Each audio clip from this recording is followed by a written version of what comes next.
I brought this travel router on a family trip to Cabo, and I wanted to see if it actually makes traveling easier or if it's just an extra piece of tech that I don't need. So join me as I travel with this thing through airports, shuttles, hotel rooms, and then even taking it to the pool and beach. I also want to thank ASUS for teaming up with me on this video.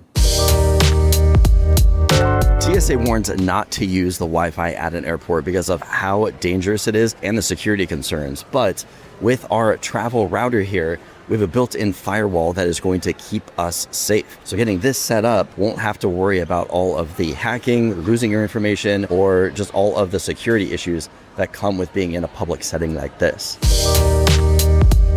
All right, the next thing that we wanted to test is using this in a mobile hotspot area, essentially tethering my phone to this router. Now, I agree in most cases, you would not do this in a car, especially if you're just driving around town. But in a situation that we're in right now, we've got a 45-minute to an hour drive, and I can tether all of the devices to my phone as a hotspot because it comes with a hotspot. But the difference is that for this to turn into a hotspot, it is going to use a lot of extra battery and it is going to heat up quite hot because of all of the things going on in this phone. What we can do is we can actually transfer most of that processing power over to the travel router. And all we need to do to set this up is we're going to power this on. You can see that the light is red right now, indicating that it has no internet. I have got a cable right here, and this cable is going to be USB-C, which is going to plug into my phone. The other side is the regular USB cable that you see right here, and that is going to plug into the back of the router. So we'll get that plugged in right here. So we've got it powered on. We have got our two cables plugged in here. It's connected to my phone. In my phone right here, once I plug that in, it's going to ask me if I want to use cellular data, which I do. It is going to switch over, get connected. So it just did that right there. And then we're going to notice that this red bar on the front, once it gets connected and switched over to tethering, as you see right there, it is now white. So this is now controlling everything. Every device that we set up before is now connected to this, ready to use the internet from this device. I'm now not draining the battery super fast, and we're off and running as quick as that.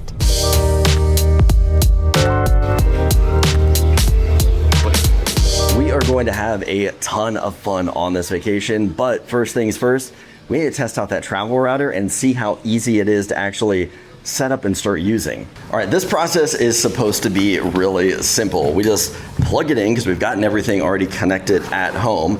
We'll take out the laptop here to get that set up. Let's see here, all we need is our travel router. So we've got that right here. I need the plug.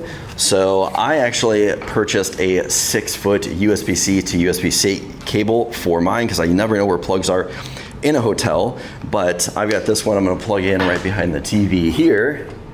And we'll get this plugged in. I'll need to connect it to the hotel Wi-Fi. I do have my username and password, so we'll put that in for the captive portal, log it in on the laptop, and then everything from there should just automatically connect and be off and running. So while this gets started up and powered up, let's jump over here to the laptop and get everything set up on here, and I'll show you guys how I actually do the setup. Okay, so we've got everything loaded up on the laptop. The travel router is now up and functional. I am connected to it right now. So we see I've connected to our SD travel right there. I then need to get connected to the Wi-Fi router. So there are two ways you can do that. You can either go to asusrouter.com to get the main login right here. From here, you're going to put in the credentials that you signed up with. Mine's the top one right here for admin. I'm gonna go ahead and click sign in, and this is going to show us our network right here. Now, I've already connected to it, but I'm gonna show you guys how I got connected to it. If we see here on the right-hand side, we can see all the stats of us connecting to the hotel Wi-Fi right here. To get connected to it, once you get this loaded up right here, you need to make sure you're in WISP mode. You can see up here at the top, it says operation mode right here, public Wi-Fi. To get to that, if you need to set that up, we're gonna go down to administration down here, and then here is where you're going to select the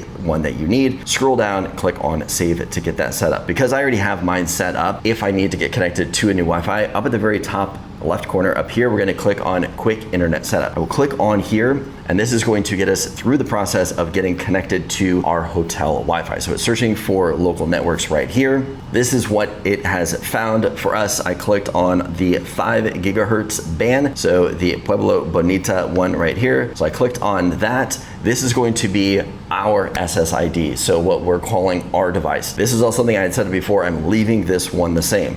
We're going to click apply on this. Do I want to set up an IoT network? I don't want to, so I'm gonna click maybe later, and then I'm gonna click apply. What this is now going to do is it's going to apply these settings to the router. The router does need to reboot itself, so it's going to take about 3 to 4 minutes for this process to finish up and get up and running. So it says right here, it is essentially rebooting itself. Once that is done, I'm going to reconnect to the SD Travel Wi-Fi. It's going to be connected to the hotel Wi-Fi, and then from there, I'm gonna go to a page like google.com. It's going to bring up the captive portal for us, and then from there we're going to put in our information. For us, it's like our room number plus our last name or something like that. Once we set up that captive portal through the laptop right here, which you can also do on the app, so you don't have to do it here on a laptop. If you don't want to bring a laptop, you can do it through the app too. But once we've entered it that one time, it's going to save that on the travel router, and then from there, everything else is going to be set up and good to go. Okay, router is now back up and working. I connected the laptop to it, and the first thing that came up when I tried to load up a web page was that captive portal that I was telling you about. So if I scroll down here, it's asking us for our room number and our last name. Here is where we're going to accept the access that is going to essentially unlock this travel router. So make sure you get to here. If you have a captive portal or you're behind one, put in your information, and then once you click accept there, it's going to unlock the travel router. All right, now being in the settings, I want to show you guys a couple of other features that you're going to get with this travel router. So we can see our network map right here. We can go in and check out our different networks. So this is the one that I do have set up, but we can set up a bunch of different ones. We can set up a guest portal, guest network, kids network. If you want to completely restrict things for kids, we've got our IoT or smart home network right here, and then you can set up an actual VPN network. So these are all separate networks, different from the main one that we have set up right now. We can see that this is Wi-Fi 7. We've got the 2.4 and 5 gigahertz set up right here. We've also got AI protection. So in here with AI protection, that is going to be keeping us safe from any potential hackers, malware, anything like that. We've got parental controls. We have got a traffic analyzer right here. We've got USB applications. So we saw on the back of the travel router, there is a USB 3 connector on there. Here are all the different things that you can do with that. You can set up a network printer, you can set up a time machine, you can set up download master or service center. So there's lots of things that you can do with that USB on the back of the device, other than using it for just plugging in a thumb drive. Below this, we have got other things for setting up wireless. We've got LAN, WAN, IP6, VPN. So with the VPN that I have set up right here, I'm gonna go to VPN Fusion up here at the top, that tab, and then I have set up my private internet access VPN. That's the one that I use. I think I have a link for it somewhere. If I do, I'll put it down below if you guys are interested in that VPN.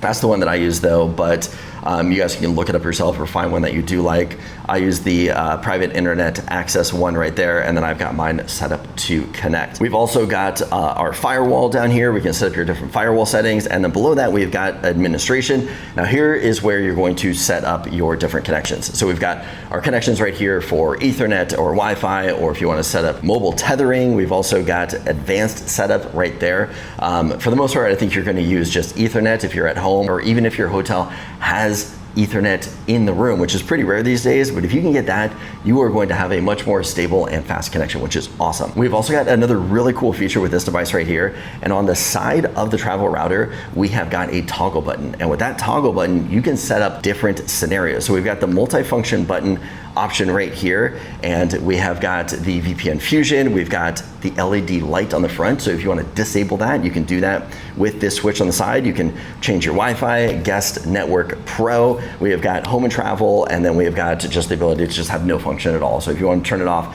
you can do that. I like home and travel because this allows me to use this router at home, plug it into my network, maybe have it be an additional hotspot to my house to boost coverage, but then when I want to take it traveling, it's going to kick into travel mode. So at home, it's going to say connect to an Ethernet. When it's in travel mode, it is going to connect through WISP and then also flip on the VPN. So when I'm away from home, it'll flip that VPN on, put it into Wi-Fi pairing mode, and then I'm set up and off and running. When I want to get home and turn that off, it's just a simple flip of the toggle to get back into home mode. So that's a cool feature that you can use right there. All right, so now that we've connected to hotel Wi-Fi, everything should be simple from there. We should just be able to turn on devices and start using them. In fact, as I'm recording this right now, the kids are on their devices just to keep them occupied while we are recording and getting this set up. They're off and running now, watching their shows on their devices or playing their games. And all we had to do was turn on the phones. It automatically connected to that travel Wi-Fi, and they were on the internet. So it was that simple to get that up and running. All right, so after we have had a full day out at the beach, at the pool, we even took a boat ride out today. We are all completely wiped out, and it is time for my favorite part, which is setting up the Chromecast for streaming a show. So typically here in Mexico, we're gonna get either shows that are gonna be in Spanish or just something that we don't really want to watch. So I always like to bring a streaming stick with me. I brought the Google Chromecast. I have already connected this to the travel router, so I should just have to plug it in, power it on, and we're good to go. So we're gonna go ahead and do that now, get a show up and running, and enjoy the rest of our evening. All right, so by getting this set up here and having it connected to the travel router, what the benefits that we're getting for is that typically with the hotel like we have right now, is that you have to use that captive portal, which means we need to put in our hotel number and our password to get things online. But using the travel router, I was able to set up that captive portal through that travel router, and that is now able to get on the internet. So all I have to do is connect this to the travel router, so it's connected to our Wi-Fi through the travel router there, plugging it into the back of the TV, and now I don't have to worry about trying to get this streaming stick up online. Another cool thing about it too is because we have the VPN connected to it, and I have myself spoofed in California. So as far as the VPN connection, it says that we're in California right now, so there's not gonna be any issues with bringing up anything that might be restricted here in Mexico. I can get everything that we normally watch back at home so we can enjoy all of our shows. So we're gonna go ahead, we'll click on our source right here. Let's go down to our HDMI 1. And boom, just like that, we are good to go. Let's see, if I click on my profile, and there we go. Everything loads up, everything like I'd be back at home. We can go down here, go through all of our different apps that we have, shows that we're watching. Let's go ahead and load up our current favorite right now. I've recently introduced the girls to an old favorite of mine, which is Survivor. Going back, watching some of the old episodes. We're on season 2 right now, but it's fun to go ahead and do that. We're gonna go ahead and watch one of these episodes right now and enjoy the rest of the vacation tomorrow to talk about a little bit more of what this travel router can do. All right, that was a great trip, but I gotta say it is nice to always get back home. So was it worth bringing on the trip? I'll tell you some things that I liked and didn't like about it. The first thing that I liked is that there is one connection for all the devices. I got this thing set up on the laptop, and then once I did that, everything was up and running. I didn't have to worry about getting each individual device connected to the internet. Now, thankfully, we weren't traveling around in this trip, so we just had the one internet to deal with, but I have had vacations before where we're gonna be kind of traveling from hotel to hotel. So this helps a lot without having to reconnect all of those devices. It's just the one travel router. And I gotta say, using this, it kind of gives us a more consistent experience. So having the VPN set up on there where it's spoofing me being, say, in California, we were able to listen to our music. We were able to stream our shows. I was able to get the Chromecast up and running, and we were able to watch everything as if we were back home. So that was a huge benefit right there. So the downsides with a device like this is that it's still something to carry around. You do still have to go through the setup, so it's not completely hands-off. And depending on the trip that you take, it may not be needed. You don't always need the benefits of a travel router depending on the vacation that you are going on. So I would say that this is a device that not everybody needs, but once you kind of get used to it, it's hard to leave behind. So if you guys want to know more about this device, be sure to check the links in the description. If you guys found this video helpful, give it a thumbs up. Let me know that you liked it. As always, don't forget to subscribe for more content like this. And I'll see you guys in the next video.